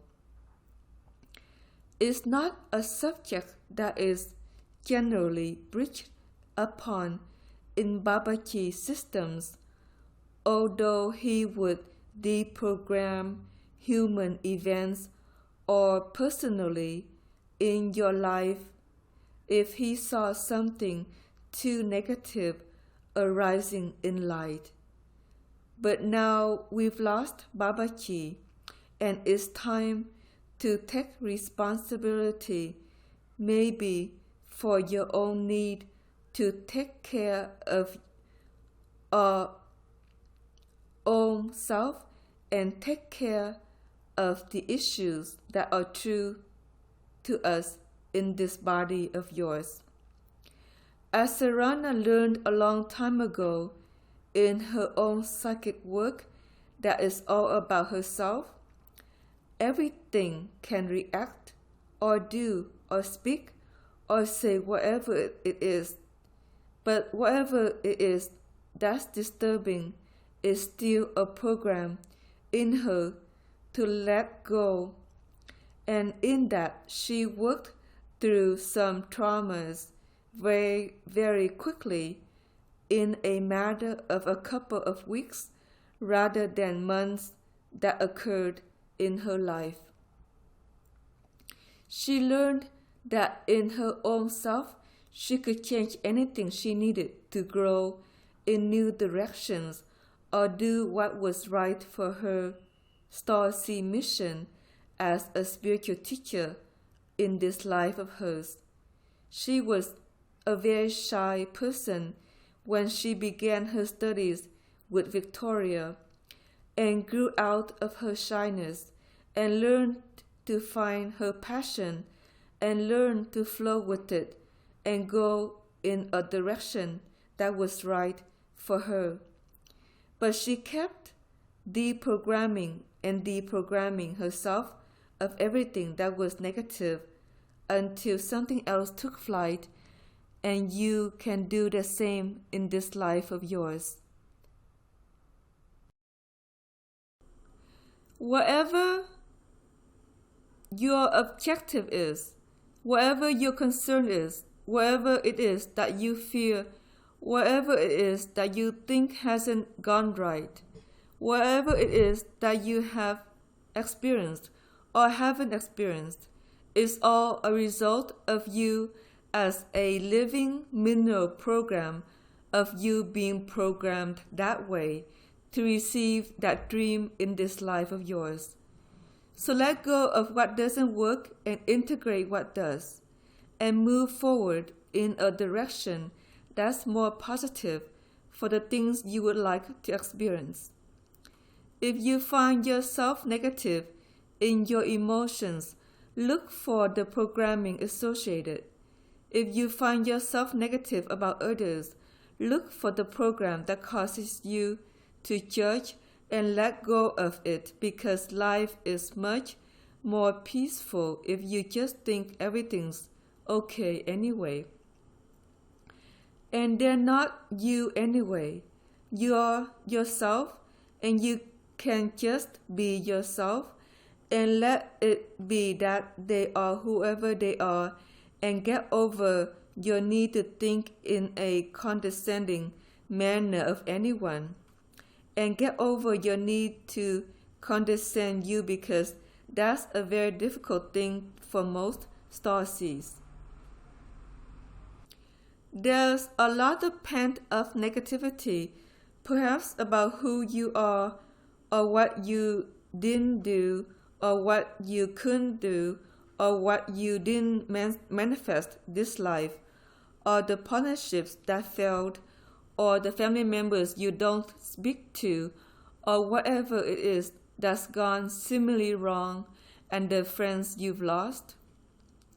There can be times that you look at that and feel very frail or negative until you realize it's still such a program that caused that. Number one. And number two is a program in the society that causes that too. And you can't fix other people's programming as easily as you might think. And third, you can absorb it within you and release the program that judges, or release the emotional trauma, even if it's suspended through time with somebody of the distant past, and let go of it. In this altered state of expanded mindfulness, of synergy of the mind out into nature, is the easiest way to release the programming throughout your entire structure, because in this mind expanse, you will see or witness what you need to about the emotional baggage you're still carrying, and saying, okay, so there's that airstream I like to be subordinated next to certain kinds of people, or I like to be negated by certain kinds of people, or I like to negate people because they drive me crazy, or whatever it is that you're looking at, and say,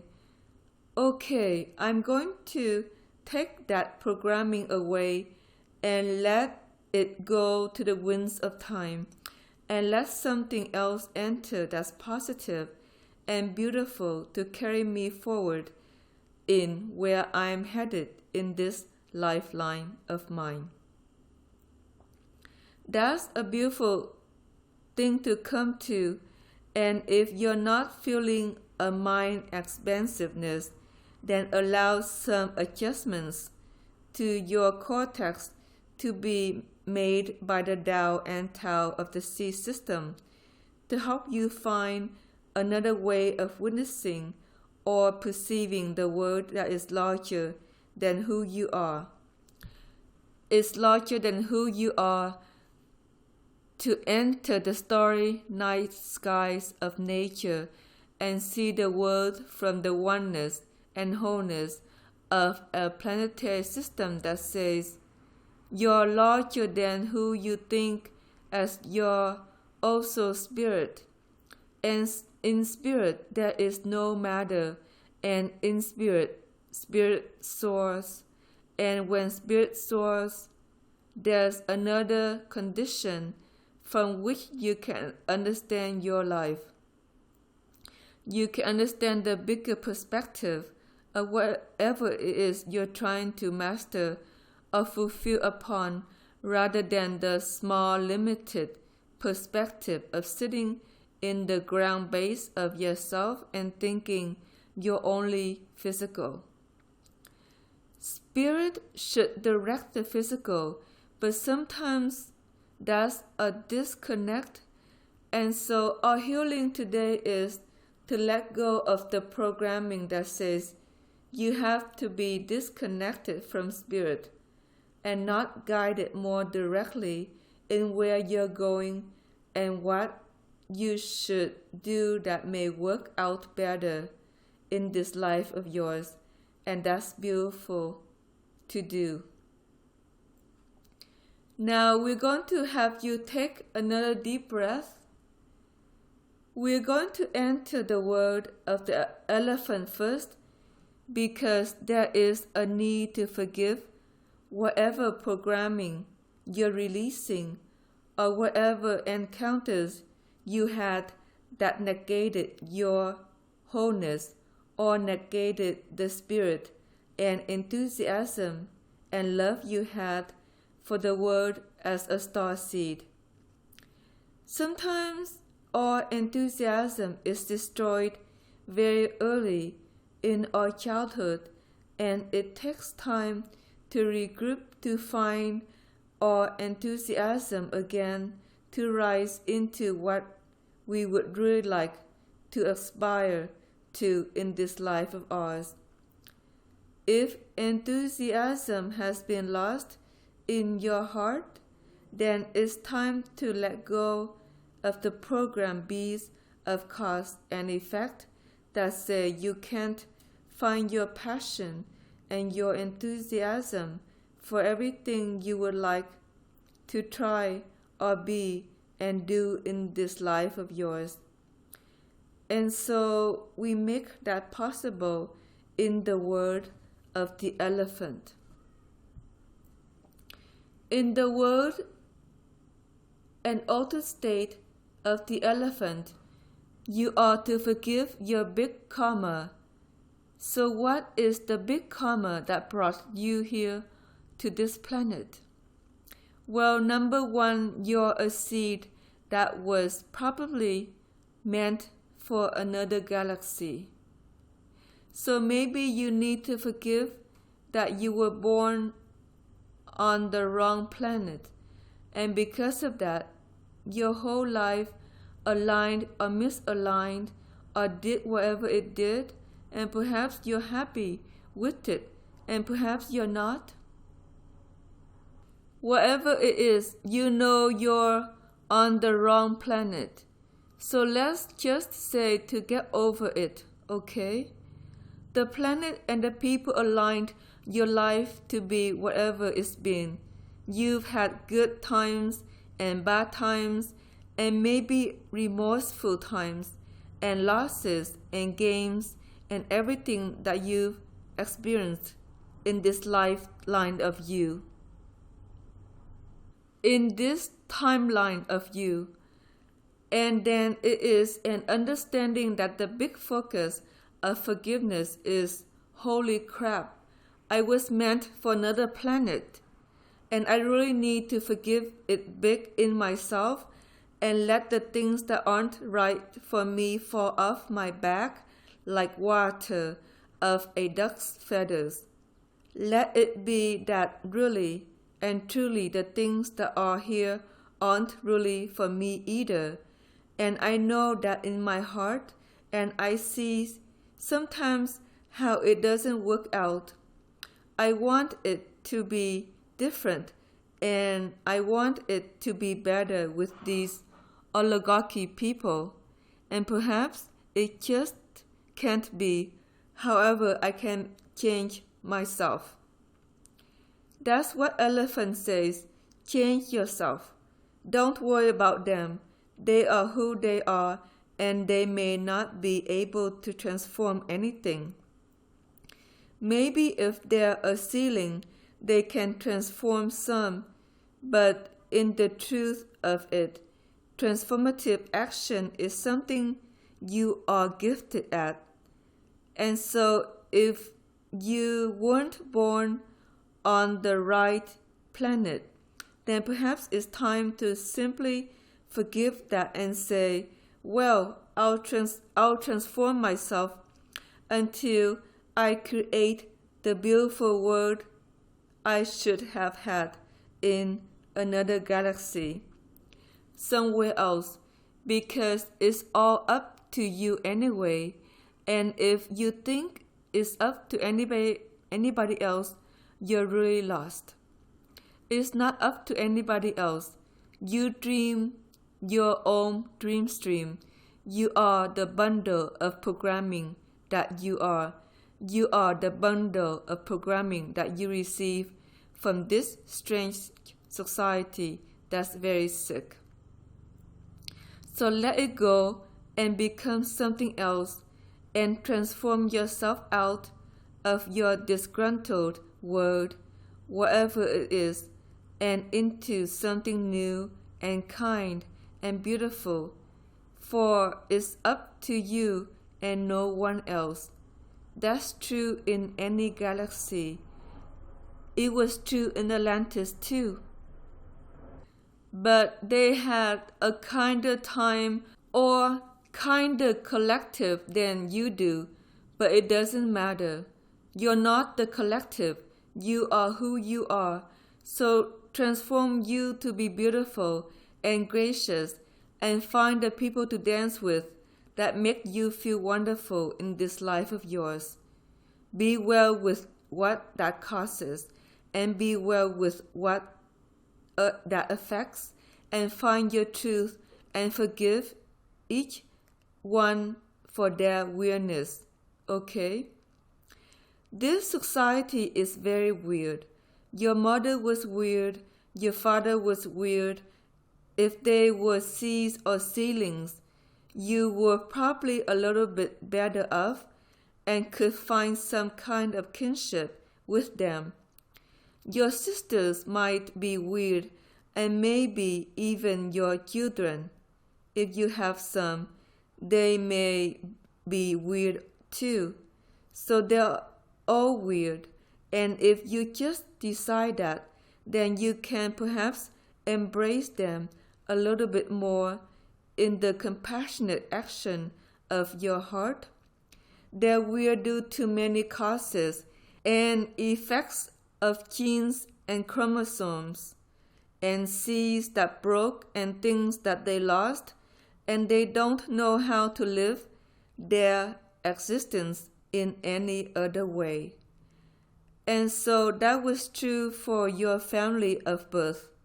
They lived the way they lived, however it was, however good it felt or awful it felt, whatever other emotions you experienced through time that may be still charged heavily within you, let it go. Deprogram yourself of your birth charge or your emotional charge about your family or whatever it is, and let it go to the winds of time, because they couldn't help it and you couldn't help it because you were born on the wrong planet, and so it is. But you can change you. Then it all shifts anyway, and that's the message mostly from elephant. In ourselves is the elephant realm.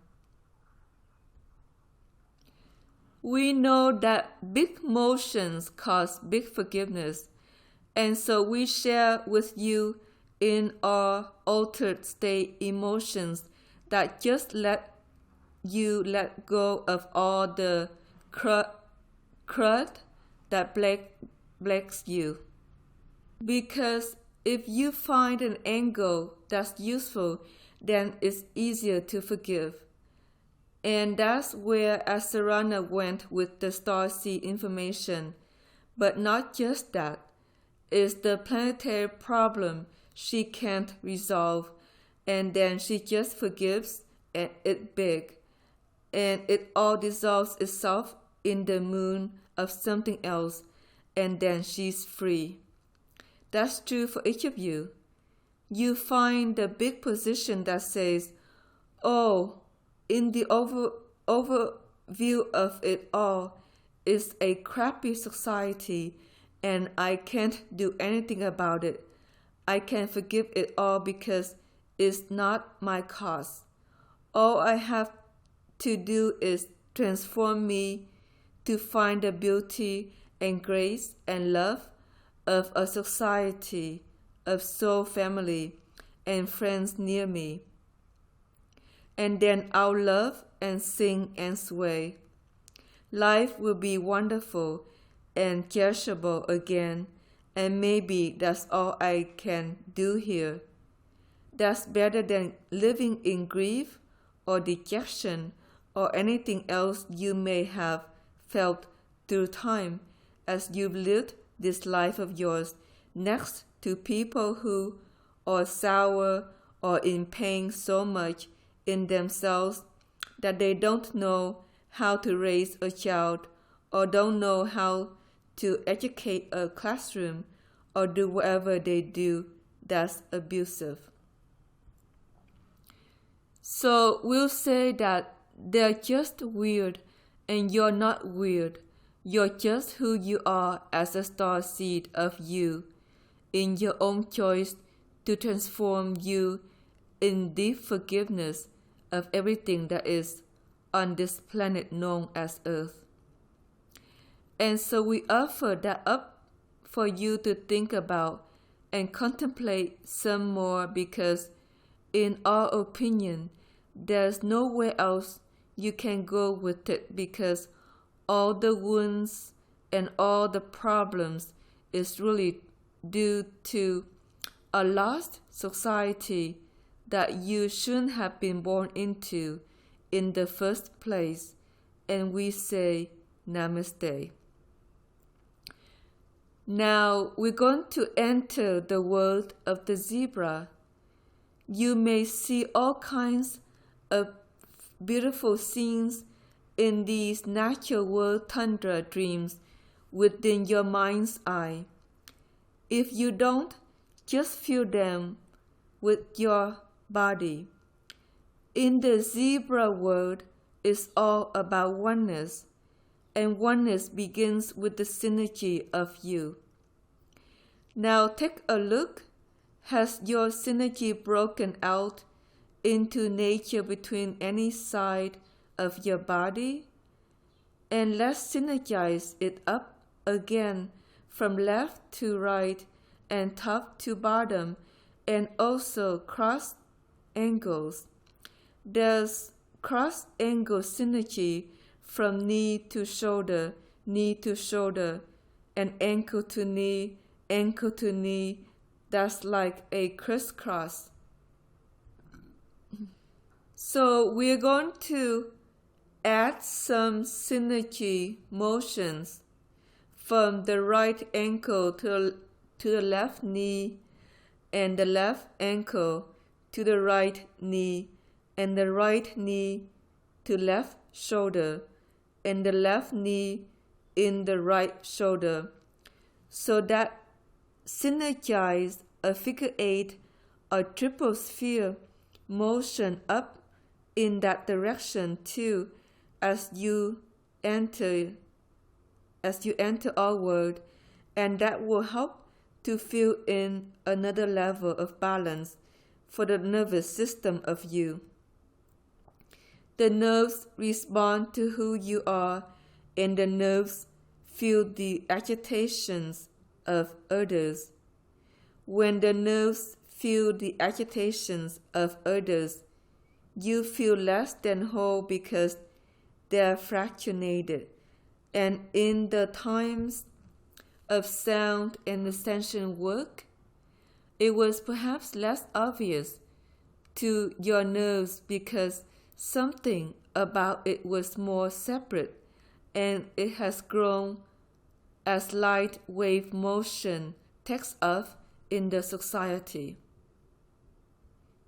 Suddenly, it's blended, and your nerves are feeling the emotions of others. And as you synergize into the oneness and the wholeness of you, you no longer take that on as an accord of what to live, or who you are, or where you're going, or what's true for you at all. And so we synergize you up into the wholeness of you, because really and truly there's nothing other than you ever anyway.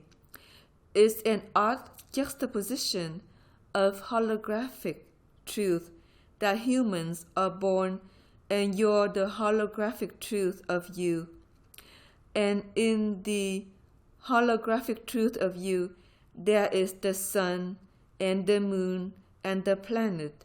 There's the oceans and the kingdoms and the minerals and the plants and the trees and the bushes and the flowers and the birds and the bees.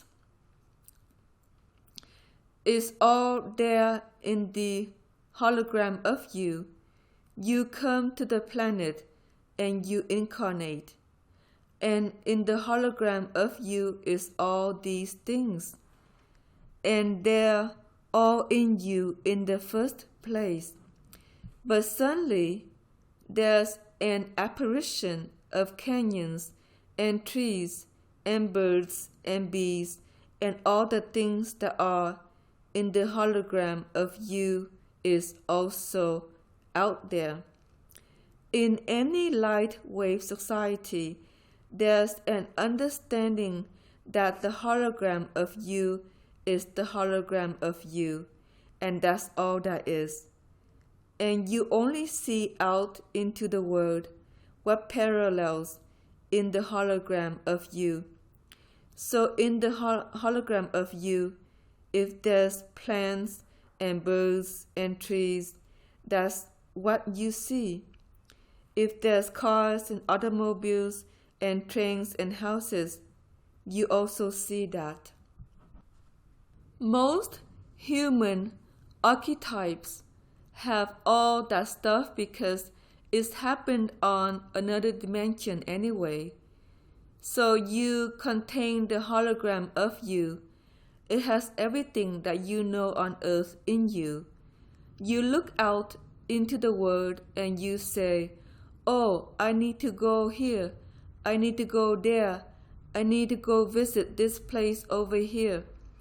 Because in the hologram of you, there's a little village on the Mediterranean with beaches and palm trees, and you want to go be in that part of you. So you fly all the way to France to do that. And you think about the other journeys you've taken, and oh, I want to go see this tundra in Australia. And you fly all the way there only to see the tundra that's actually within you in the first place in the hologram of you. And so in your own dreamtime existence, you can go be anywhere that exists in the hologram of you. You can go to the tundra and feel the canyons that look like something in Australia. You can be by the beach in the oceans of you and experience what it feels like to swim with the whales of you. You can go anywhere you want in this society of yours, in the zebra realm that you wish to experience the tundra of you, or in the nature of you, or the beauty and grace of something beautiful that's a part of the archetype of you all along. When you recede from this life, you go back to the archetype that formed you, which has everything in it anyway, all the natural world, and the mountains, and the stars, and the sky, and the moon, and the sun, and all that is, and all that has ever been, is really within you. And in you, you will find your oneness and wholeness now or again ahead, because it's only as you come home to you that you can ever find your wholeness anyway. So pull back all the parts of you that you left on the beach and mountains, or wherever you've traveled, or wherever you've been or lived, and put it back into the hologram of you, and be well with this blessing of ours. Let go of the programming that says you have to leave parts of yourself wherever you've traveled, or whoever's been your lover, or wherever you've gone, or been, or seen, or done, or worked. Let go of the programming that says, I have to fractionate and leave myself behind until I can't remember who I am wholly in this life of mine.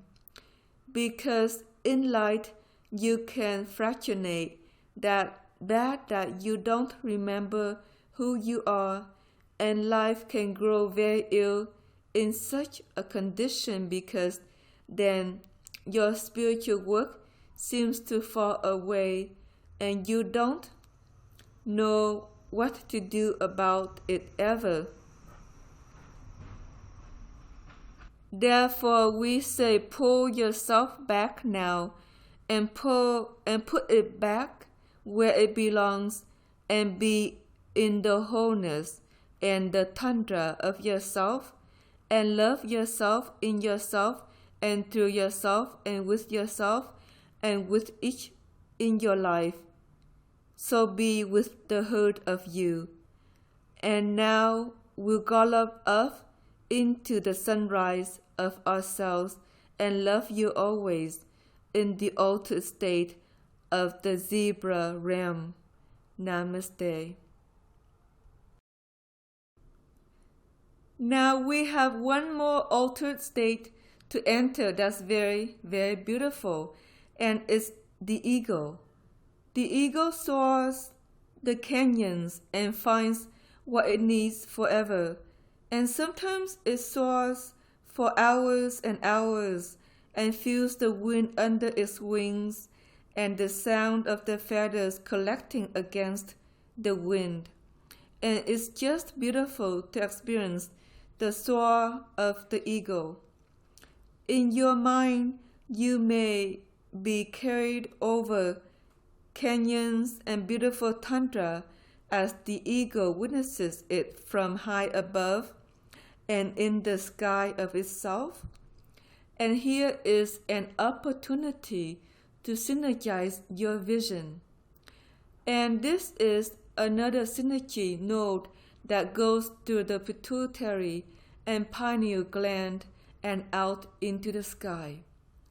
In the synergy with the sky for your pituitary and pineal and third eye, you begin to see the things you're not witnessing about your life from high above and into another realm that the ego soars.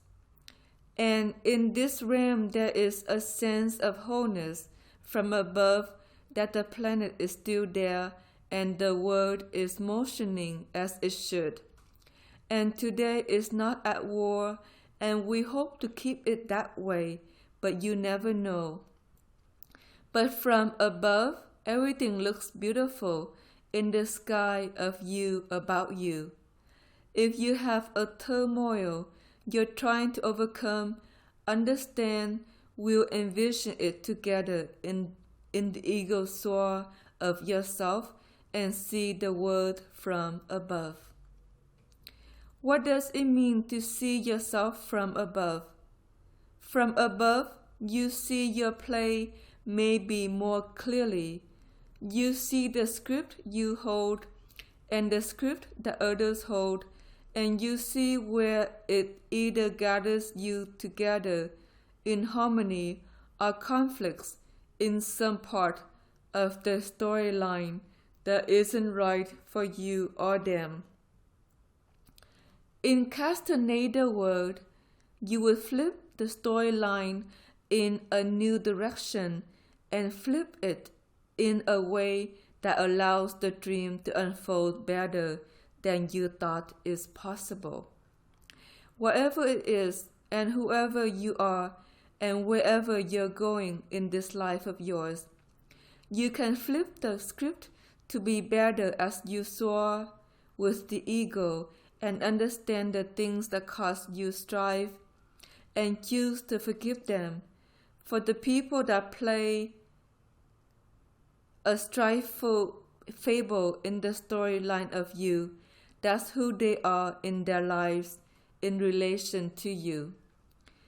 Maybe they can't help it in their unconscious systems to do anything but action however they do in ways that may seem good, or perhaps not well at all, or ways that are useful to everything or not. However the storyline goes, you're center stage, so as you soar with the ego, you put yourself back on center stage to manifest the dream that you need to in the storyline that works best with you, with all others. But first, you must forgive while you put yourself in a position of an ill storyline. As you soar, you will see and witness what it is about your programming that set it up to be that way that maybe is negative or not what you really like to live or experience. Whatever it is, let go of your programming as you soar in the winds of time that causes your scripts and storylines to line up the way they do, so that they can change and grow in another direction more beautiful to you. Ego always says, be astute. Our eyes can zoom in and see the ground as we dive to eat a creature. And so your eyes can zoom in and out to see close up what it is about the circumstance that isn't well, and what is triggered in your own past that's somehow difficult in its emotional charge, that's somehow triggered again in the now as you dance with this certain character in the storyline of you.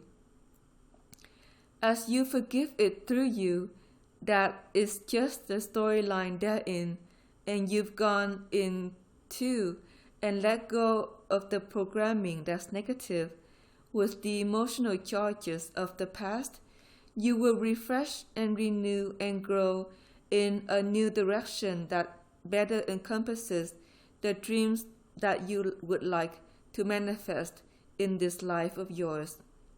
And as you soar the ego realm, you will love the dream of the whole, the dream of the things that can align, and you will let go of the need to dream in ways that don't work out in this life of yours.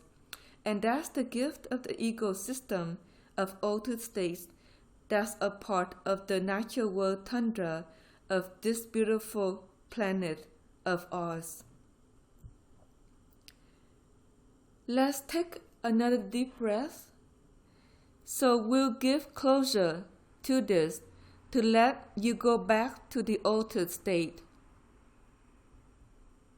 that you preferred out of the survey that we went through today, and be there for the next few hours as you meditate and enjoy yourself in the synergy of the beauty and grace of how the body, mind, heart, soul, and spirit can connect in the oneness, in unison of you, in you, for you. Long ago, the masters of other worlds discovered that this was more important than anything else you could do, was to learn to synergize with you and be at one with the body, mind, and spirit, and the heart and soul of you, and that everything else in the play of the human reality ceases to have much affluence or import next to what it looks like to be loved within you by spirit. And that's where we'll leave you today, is that there is a caress in altered states that is bigger and more potent than anything you can experience in the human drama through time. If you can go there and find that space that is ultimate love and unison of you, the rest of the problems of your world just roll off because they're not really important anyway, and you will find your way to let go of those things you need to in order to create a new world more in alignment with your truth as a star seed ahead. We invite you to go to your altered states regularly to disconnect from others and synergize into you. Find the vision and the truth of where you're headed and let yourself grow there and go there now and forever. For you are a beautiful human that has a mission and purpose. We love you always as a Dao and Tao of the Star Sea systems. Namaste.